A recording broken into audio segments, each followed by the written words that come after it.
Bonjour et bienvenue. Aujourd'hui, on va se pencher sur un sujet assez subtil, la tisane au CBD. Est-ce que ça peut vraiment aider à gérer cette petite tension de fond, ce stress quasi permanent de la vie moderne? On va voir que l'idée, c'est pas de trouver un remède miracle, non, mais plutôt de comprendre comment une approche douce et progressive peut faire la différence. Et pour bien commencer, regardons cette citation. Je trouve qu'elle met les choses au clair tout de suite. Une tisane CBD ne soigne pas l'anxiété. Elle peut aider à apaiser une anxiété légère, diffuse. Voilà, le mot-clé c'est apaiser, pas guérir. C'est une distinction super importante et c'est vraiment ça qui va nous guider tout au long de cette analyse. Allez, c'est parti pour la première section.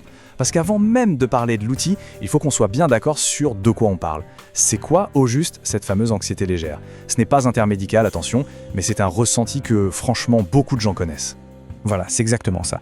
C'est cette tension nerveuse de fond, un peu comme un bruit blanc constant dans la tête. Ça s'arrête jamais vraiment. C'est le sentiment d'être toujours un peu sur le qui-vive, même quand objectivement, tout va bien. Le corps est là, en pause, mais en réalité, il n'est jamais complètement relâché. Et concrètement, ça donne quoi? Eh bien, ça peut être un mental qui tourne en boucle, impossible à arrêter. Une nervosité quasi permanente. Cette difficulté à vraiment se détendre, même pendant le week-end par exemple. Le sommeil aussi souvent plus léger, plus agité.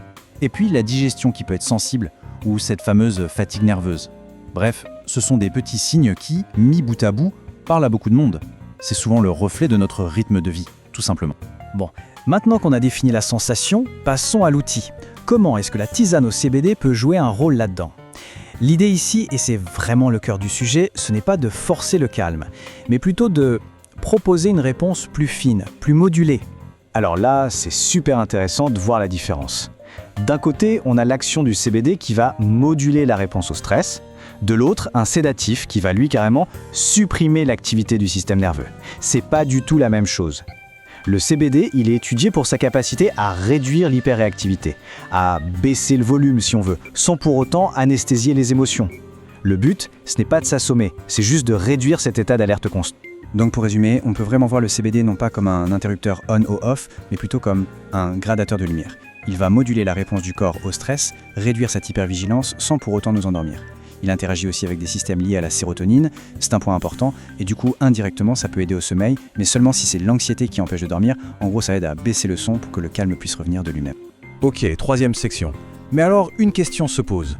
Pourquoi spécifiquement une tisane? Pourquoi ce format-là est si intéressant?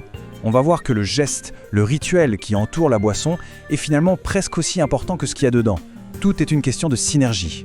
Pensez-y une seconde. D'abord, le rythme ralentit. Le simple fait de préparer une tisane, de faire bouillir l'eau, d'attendre que ça infuse, ça nous force à faire une pause.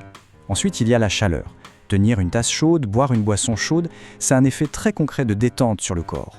Et enfin, et c'est peut-être le plus important, il y a le rituel. Répéter ce geste chaque jour, ça crée un point d'ancrage, un moment prévisible et donc rassurant. Et bien sûr, le CBD n'est presque jamais seul dans ces tisanes. C'est ça, la synergie. On va y trouver des plantes bien connues pour leurs effets apaisants. La camomille par exemple, qui calme sans endormir. La mélisse, super pour l'agitation mentale. Ou encore la verveine, la passiflore, chacune a son rôle à jouer. L'idée, ce n'est pas d'avoir un effet coup de massue, mais plutôt un effet d'ensemble, doux et complémentaire, pour apaiser à la fois le corps et l'esprit. Bon, tout ça c'est bien beau, mais en pratique, comment on s'y prend? C'est la quatrième section. Parce que pour que ça marche, la façon de l'utiliser est absolument clé. Il y a quelques règles d'or à suivre pour vraiment en profiter. Regardons ça de plus près. Ce qu'il faut faire, la boire le soir ou pendant un vrai moment de calme. Et surtout, être régulier. Une tasse par jour, ça suffit souvent. Le geste doit rester simple et conscient. L'idée, c'est d'anticiper les moments de tension. Et ce qu'il faut éviter, c'est de la boire en scrollant sur son téléphone ou en travaillant. Il faut aussi éviter d'attendre un effet spectaculaire et immédiat, ça ne marche pas comme ça. Et surtout, ne pas l'utiliser uniquement quand on est déjà au pic de l'anxiété. C'est un outil de fond, pas une solution d'urgence. On arrive à un point très important, les limites. Parce que non, ce n'est pas une solution miracle pour tout le monde, ni pour toutes les situations. Il faut être très clair là-dessus. C'est une question de responsabilité, de bien définir le cadre. Ce tableau résume très bien les choses. D'un côté, le profil idéal, une personne qui ressent une anxiété diffuse, liée au contexte, au rythme de vie, et qui cherche une approche douce, progressive, qui apprécie les rituels. De l'autre côté, les cas où c'est moins adapté. Si l'anxiété est vraiment intense, envahissante, s'il y a un trouble anxieux diagnostiqué ou suspecté, là, ce n'est pas la bonne approche. Et si on s'attend à un effet rapide comme un médicament, on sera forcément déçu. Dans les cas plus sérieux, un avis médical est indispensable, c'est évident. Allez, dernière section, qu'est-ce qu'on retient de tout ça? On va synthétiser les points essentiels. Et je pense que cette dernière citation résume parfaitement la philosophie derrière tout ça. C'est un outil cohérent quand le but est d'apaiser sans anesthésier et d'accompagner le quotidien plutôt que de le contrôler. Le mot-clé ici, c'est accompagner, pas contrôler. C'est une aide pour naviguer un peu plus sereinement, pour relâcher la pression, sans se couper de ses émotions. Et on va finir là-dessus avec cette question qui ouvre la réflexion. Et si le rituel lui-même était la clé ?